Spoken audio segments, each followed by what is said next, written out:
A Navy SEAL was taking shelter from the snow indoors when suddenly his German Shepherd stood up and dashed outside. The soldier immediately rushed after him and was then surprised to find a baby lying on a train track on the sheer slopes of the Sierra Nevada mountains, where winter felt endless. A solitary wooden cabin stood amidst the old pine forest. The owner of the house was Elias Thorne. People said Elias was a strange man. He was huge, built like an old oak tree, but his eyes were always heavy, as if carrying a boulder in his heart.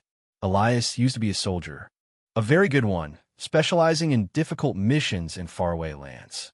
But that was a long time ago. Now, he was just a man who loved silence, hid from the world, and chose to befriend the mountain winds. Living with Elias was Kaiser, an aging German Shepherd. Kaiser was like his owner. He was once a famous service dog, but now his coat was flecked with gray, and his steps were no longer as swift as they were in his youth. Nevertheless, Kaiser's eyes were still bright, and his loyalty to Elias had never wavered. The two lonely souls, man and dog, relied on each other to live through the days in the white wilderness. That night was a severe winter night. A snowstorm from the north swept in, roaring through the cracks of the wooden door as if trying to swallow the little cabin. Outside, the sky was pitch black, starless, with only the swirling white of the falling snow. Inside, the fire in the hearth flickered, radiating a weak warmth. Elias sat on the old armchair, a cloth rag in his hand, slowly cleaning a large metal-cased flashlight.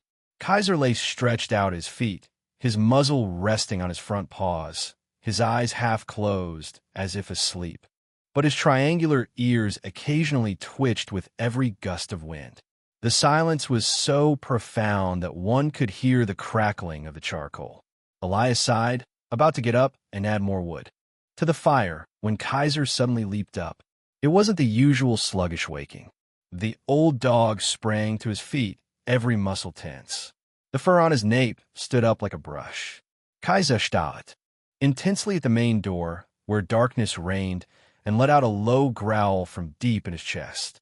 The growl carried no threat, but was an urgent warning. Elias frowned, placing the flashlight on the table. "What is it, old friend? A lost bear or a wolf?" he asked, his voice rough. But Kaiser didn't respond with a tail wag as he usually did. He dashed to the door, scratching hard at the thick oak wood, letting out a short, sharp bark. It was a signal Elias had learned by heart during his years in the military. Something's wrong. Immediate action required. The soldier's instinct surged strongly, chasing away his everyday weariness. Elias didn't hesitate. He reached for the thick coat hanging on a rack, put on his hood, and gripped the flashlight firmly. He unlatched the door. The moment the door cracked open, the cold wind and snow rushed in like a torrent, stinging his face. Kaiser didn't wait for his owner's command. He bolted out into the stormy night. His shadow was quickly swallowed by the curtain of snow. "Kaiser, wait!" Elias shouted, but his voice was immediately drowned out by the wind. He rushed out after him, the flashlight in his hand, swept flickeringly across the snow-covered pine trunks, trying to track the dog's path. Kaiser wasn't heading towards the small animal traps they usually set around the house to keep out foxes and weasels.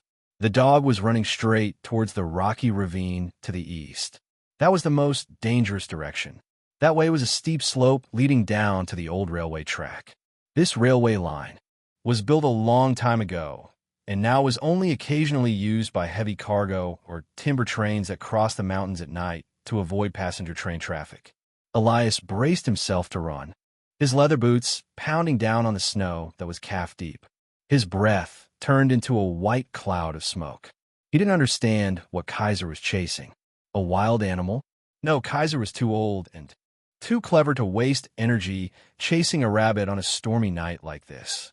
It had to be something else, something very important. Kaiser's barks echoed from afar. It wasn't a threatening bark, but a series of urgent barks, sounding like a call, a cry for help. Elias's heart pounded in his chest, not from fatigue, but from a bad premonition creeping into his gut. Then he heard another sound, a sound that made the hair on his nape stand up. Two, two, the train whistle. It echoed from a distance, reverberating among the rock faces, sounding mournful and chilling. Elias shivered. The train was coming. At this hour, in this weather, the cargo train would be speeding very fast to climb the slope. He accelerated, pushing aside the branches blocking his way, disregarding the pine needles whipping his face painfully. When Elias reached the edge of the ravine, he looked down. His flashlight beam swept over the track, lying about 20 meters deep in the gorge. Kaiser was down there. The old dog was standing right next to the rail, barking frantically, pointing toward a small, dark bundle lying between the two iron rails. Elias squinted, trying to steady his gaze through the screen of snow and rain. The dark bundle moved. It was stirring. It wasn't an animal. It was a child, a tiny baby trying to crawl clumsily over the cold. Railroad tie. The baby seemed exhausted, crawling up only to slide back down, completely unaware that it was lying directly in the path of death. "Oh my God!" Elias exclaimed. In the distance, the train's headlight had begun to flicker after the bend, casting a deadly beam of light onto the rock face. There was no time for calculation or thought. Safety, fear, or the bone-chilling cold all vanished from Elias's mind. At this moment, only one command rang in his head like an alarm bell. "Save the baby! Kaiser, push him out!" Elias yelled with all his might, knowing that the wind might swallow his words. He threw himself down the slope covered with snow and gravel. His large body slid, crashing into bushes, but he didn't slow down. He used his boot heels to brake, creating long streaks on the white snow. Down on the tracks, the train's headlight was becoming clearer. It was like the fiery eye of a giant, awakening monster. The ground began to tremble slightly. Small stones on the tracks started to bounce violently. Kaiser heard his owner's voice. The old dog, despite his legs shaking from cold and fatigue, bravely rushed toward the baby. He used his long muzzle to nudge the child, trying to push him off the track. But the baby was panicked and frozen, his body stiff and wearing too many heavy, old layers of clothes. So Kaiser's nudge only made him tip to one side, not roll out of the danger zone. The baby lifted his large, round, blank eyes towards the blinding light, rushing forward with a rumbling sound like thunder. He didn't cry, perhaps because he was too scared, or perhaps because he had cried all his tears. He just sat there, motionless, waiting. The train whistle blared again. The train engineer surely couldn't see such a small figure in the blinding snowstorm. And even if they could, with thousands of tons of cargo behind it, the train wouldn't be able to stop in time. Elias had slid down to the base of the slope. The distance between him and the baby was about 30 meters. The train was less than 200 meters away. The screech of the iron wheels on the track shrieked, sounding like metal screaming. "Come on!" Elias yelled to himself. He pumped his legs, running on the jagged rocks along the track. Each step was a race against death. He could feel the heat radiating from the approaching locomotive. A swirling vortex of wind began to build up, kicking up a blinding cloud of snow. 20 meters. 10 meters. The train loomed like a moving iron mountain, obscuring the sky. The headlight beam shone directly at Elias, momentarily blinding him. Kaiser barked desperately, gripping the baby's jacket tightly, pulling with all his remaining strength, his 4 paws scratching against the slippery stone ground. The baby was dragged a little, but still not safe enough. 5 meters. Elias stopped running. He hurled himself forward, with a surge of extraordinary strength that only those who have faced the line between life and death possess. Elias launched himself into the air. He was like an arrow flying straight towards the baby and the dog. Ugh! He collided hard with both of them. His strong right arm wrapped around the baby, hugging the small body tightly to his chest. His left arm grabbed Kaiser's collar. Using his own forward momentum, Elias curled up, turning his body into a living shield and rolled hard towards the other side of the track. The moment all three rolled clear of the rails, the train roared past. A deafening noise exploded in their ears. The powerful blast of wind from the train hit them like an invisible punch, sending all three tumbling down the embankment on the other side of the track. Snow flew everywhere, covering everything. Elias felt his back hit the hard ground, then slide along the cold snow. He held on tightly, not letting go of the baby for a single second. He tensed his back and shoulder, muscles to withstand the impacts, protecting the tiny life nestled in his chest. After a few seconds, everything stopped. Elias lay on his back in the snow, gasping for breath. His breathing was rapid. His lungs felt like they were about to burst from the cold and overexertion. The sound of the train still roared in his ears, the grinding of the wheels slowly fading until it disappeared into the night, leaving behind the terrifying silence of the mountains. He quickly sat up, brushing the thick layer of snow off himself. The first thing he did was check the small bundle in his arms. The baby was still there, a boy about 2 or 3 years old. His face was smeared with mud. His lips were blue from the cold, but his chest still rose and fell. The baby opened his big eyes and looked at Elias, his gaze a mixture of fear and bewilderment. "It's okay. You're okay, little one," Elias whispered, his voice trembling, not from the cold, but from the overwhelming relief. He quickly took off his outer coat and wrapped it tightly around the baby. A wet nose nudged his cheek. It was Kaiser. The old dog stood next to him, his tail wagging slightly, panting out clouds of steam. He licked the baby's face as if to comfort him. Elias reached out and stroked his old friend's head, feeling the strong heartbeat through the thick fur. "Good job, Kaiser. You did great," he praised. Elias picked up the baby. He looked around. In this wild mountain, on this stormy night, why was there a child lying on the train tracks? There were no signs of adults around. No shouts looking for a lost child. Only the wind and the snow. The baby burrowed his head into Elias's chest. For warmth, a strange feeling swelled in the former soldier's heart. It had been a long time since he had felt such a fragile and lively being in his arms. It was so different from the cold feeling of mechanical tools or the solitude of long nights. He gently squeezed his arm, holding the baby tighter, then signaled to Kaiser, "Let's go home, to our home." The three shadows, a huge man, a tiny child, and an old dog, slowly walked away in the storm, leaving behind the cold railway track, where death had just passed by a hair's breadth. Part 3. The cruel truth. The path from the railway back to the wooden cabin wasn't long, but that night, it felt like a journey over the world's highest mountain. Elias held the baby tight, bending down to shield him from the wind's whipping. His face. Kaiser, the loyal old friend, walked ahead to lead the way, occasionally turning back to bark softly, ensuring his owner was keeping up.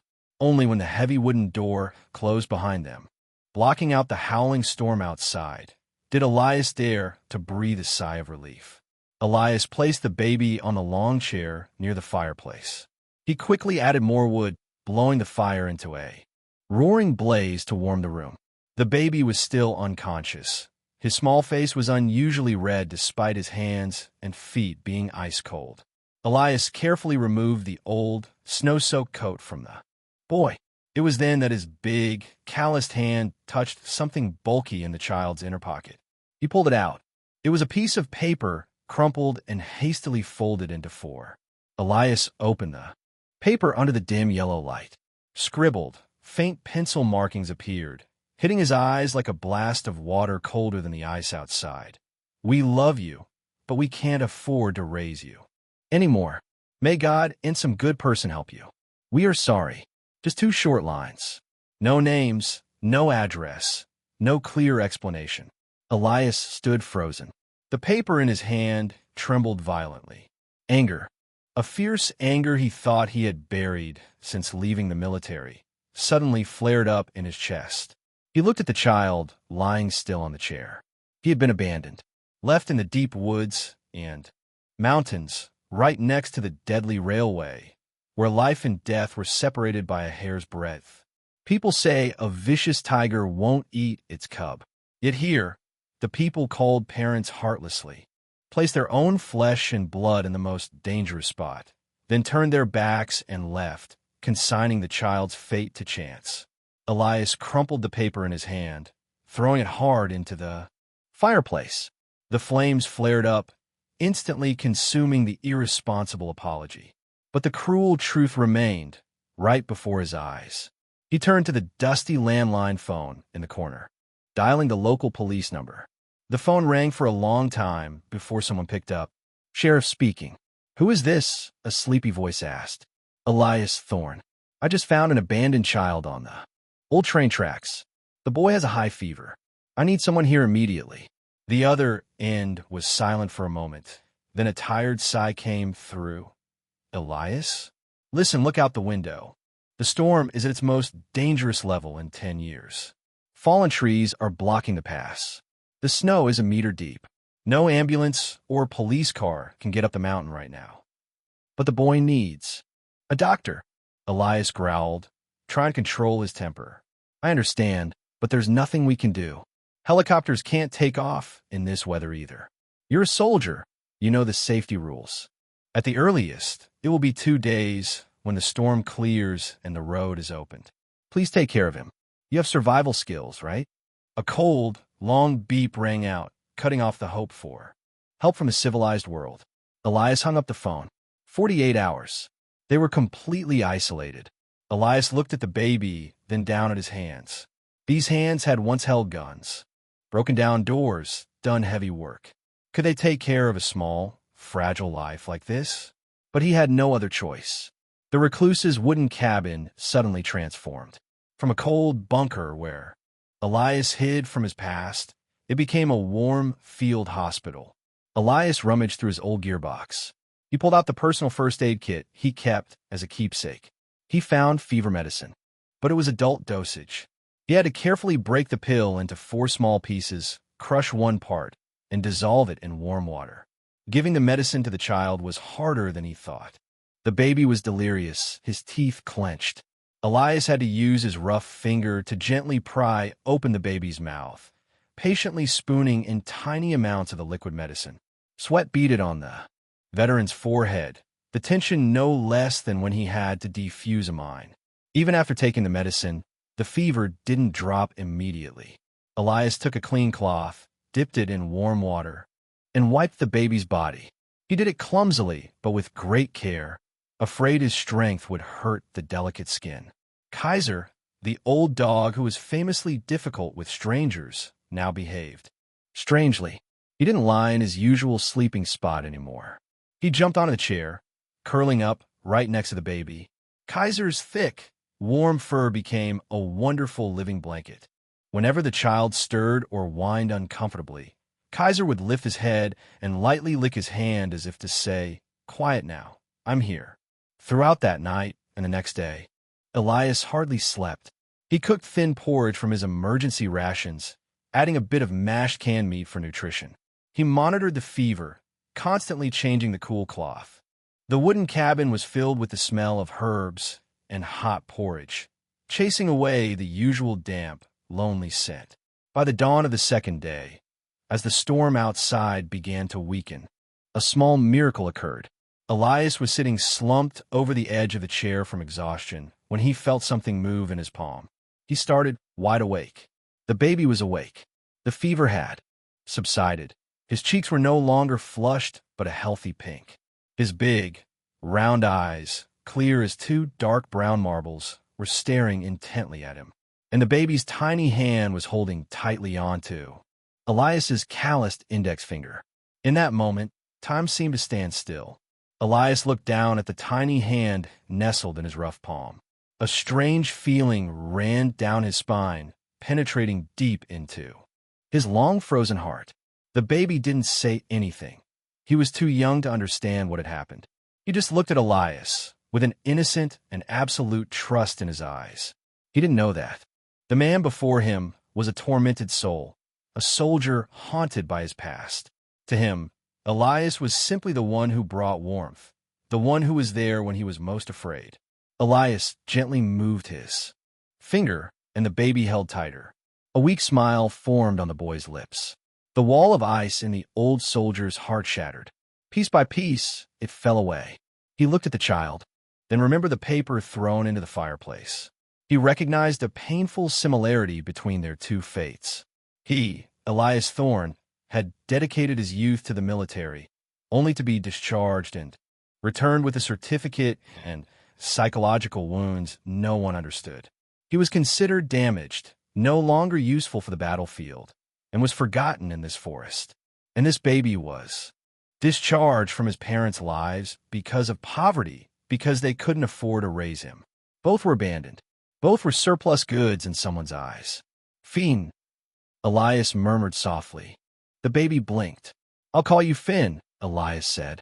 It was the name of the last ship he saw before leaving the military, the ship that brought him home. And now, this baby was the ship that brought him back to reality. Finn seemed to like the name. He made a small, cooing sound in his throat. Kaiser, beside them, wagged his tail against the chair cushion in approval. On the morning of the third day, the roar of an engine broke the forest silence. The storm was over. A large snowplow led a police pickup truck and a social worker's car into Elias's yard. People in uniform got out of the vehicles with serious faces and thick files. A middle-aged woman, who introduced herself as a social services officer, walked up and knocked on the door. Elias opened the door. He stood blocking the doorway, large and imposing like a mountain rock. Kaiser stood beside him, not growling, but in a posture of high alert. Hello, Mr. Thorne, the woman said, her tone formal. We received the report about the child. Thank you for your help these past few days. Now we will take the child to the Social Services Center for the procedure to find a foster family or place him in an orphanage. She tried to step forward, but Elias didn't move. He stood there, arms crossed, blocking the entrance. An orphanage? Elias asked again, his voice cold. That's the procedure, sir. The woman explained, looking inside the house. The child needs to be cared for in a professional environment. You are a single man, living in such a remote place. Before she could finish, Elias shook his head. No, he said, short and decisive. The woman was surprised. Excuse me? What did you say?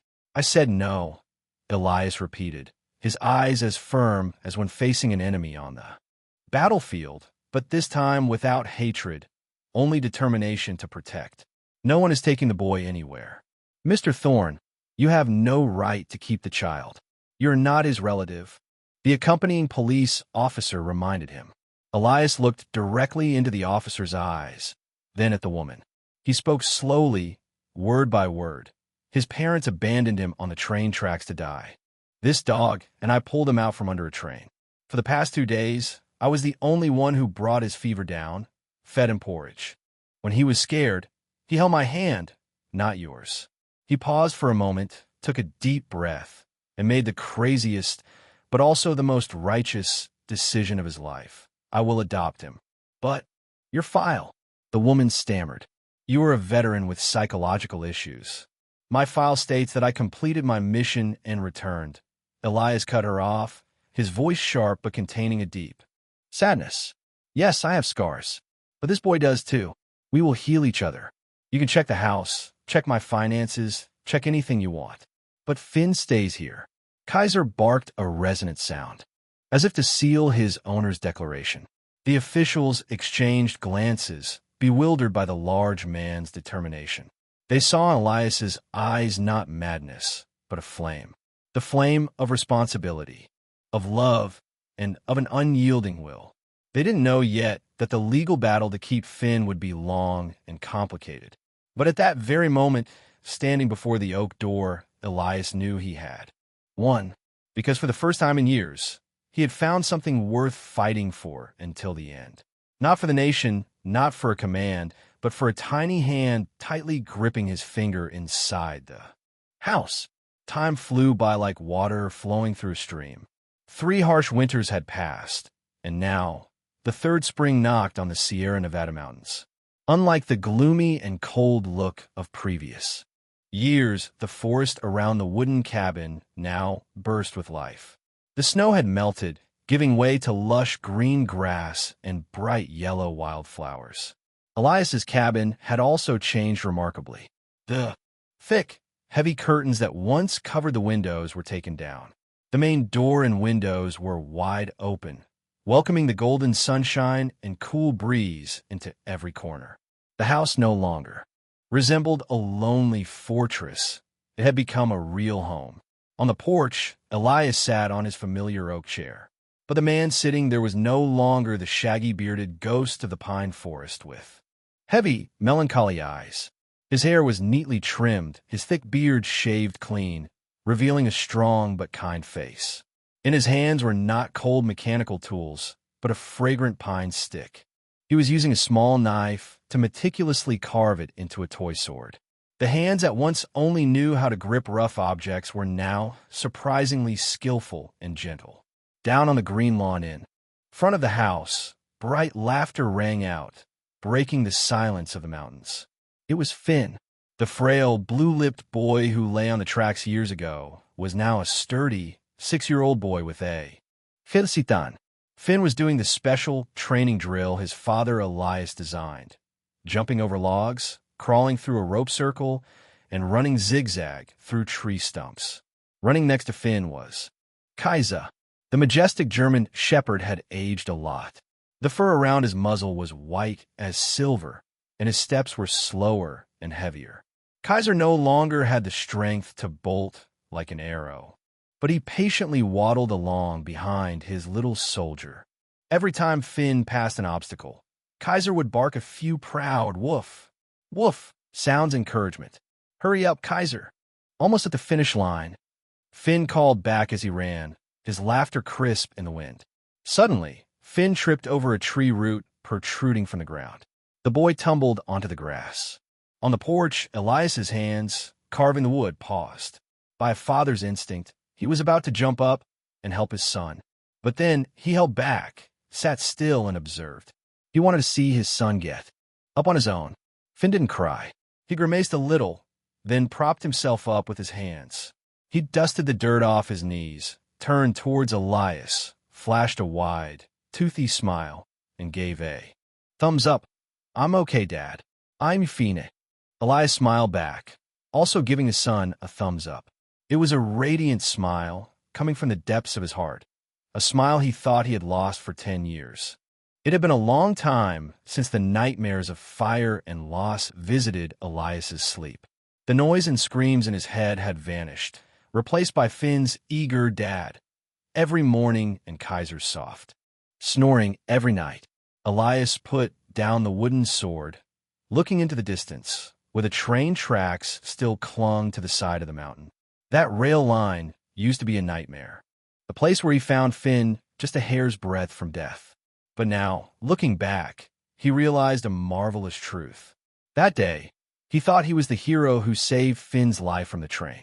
But in fact, it was Finn, that abandoned little boy, and Kaiser's loyalty who had saved him.